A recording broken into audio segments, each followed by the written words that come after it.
விலங்குகள் வழிபட்ட வாலீஸ்வரர். திருவண்ணாமலை மாவட்டத்தில் பாலாற்றின் தென்கரை பகுதியில் அமைந்துள்ளது குரங்கணில் முட்டம் என்ற ஊர். பொதுவாக ஊர்களின் பெயர்கள் அந்த தலத்தை வழிபட்டவர்கள் பெயரை கொண்டு வழங்கப்படுவது வழக்கம்.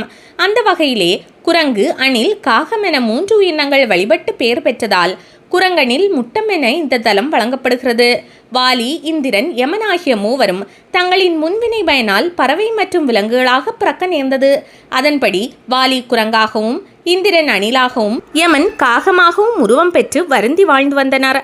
தங்களுடைய வினைபயன் நீங்க கைலைநாதனை வேண்டி நின்றனர். காஞ்சிபுரத்திற்கு தெற்கே உள்ள சிவாலயம் சென்று வழிபட்டால் அவர்களுடைய வினைப்பயன் நீங்கி பழைய நிலைக்கு திரும்பலாம் என இறைவன் வழிகாட்டினார். அதன்படியே இம்மூவரும் வழிபட்டு தங்கள் இயல்பு நிலையை அடைந்தார்கள் என்பது தலபுராணம். இப்படி குரங்கு, அணில், காகம் வழிபட்டு பெயர் பெற்ற தலமாக திகழ்வது குரங்கணில் முட்டம் வாலீஸ்வரர் என்னும் சிவாலயமாகும். தொண்டை நாட்டில் பாடல் பெற்ற சிவத்தலங்களில் 6வது தலமாக குரங்கணில் முட்டம் திகழ்கின்றது. கிருஷ்ணதேவராயர், சம்புவராயர் என பல்வேறு மன்னர்களாலும் போற்றப்பட்ட தலமாகவும் இது விளங்குகிறது. திருமாகரலில் இருந்து கச்சியம்பதி நோக்கி செல்லும் வழியில் இத்திருக்கோவிலின் பெருமை அறிந்து வருகை தந்த திருஞான சம்பந்தர் இவ்வாலயம் பற்றி பதிகம் பாடினார்.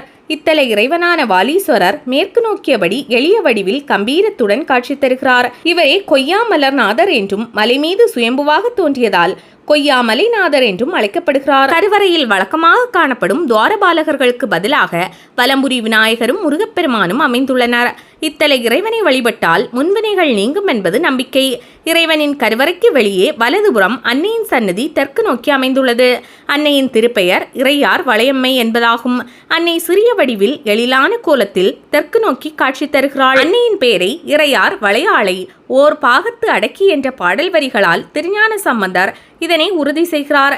இவ்வாலயத்தின் தலமரமாக இலந்தை மரமும், தீர்த்தமாக பிறை சந்திர வடிவில் காகம் தன் அழகால் கீறிய காக்கை மடுவும் விளங்குகின்றன. அமைவிடம் காஞ்சிபுரம் செய்யாறு செல்லும் நெடுஞ்சாலையில் காஞ்சிபுரத்திலிருந்து தெற்கே சுமார் 7 கிலோமீட்டர் தொலைவில் தூசி என்ற ஊர் உள்ளது.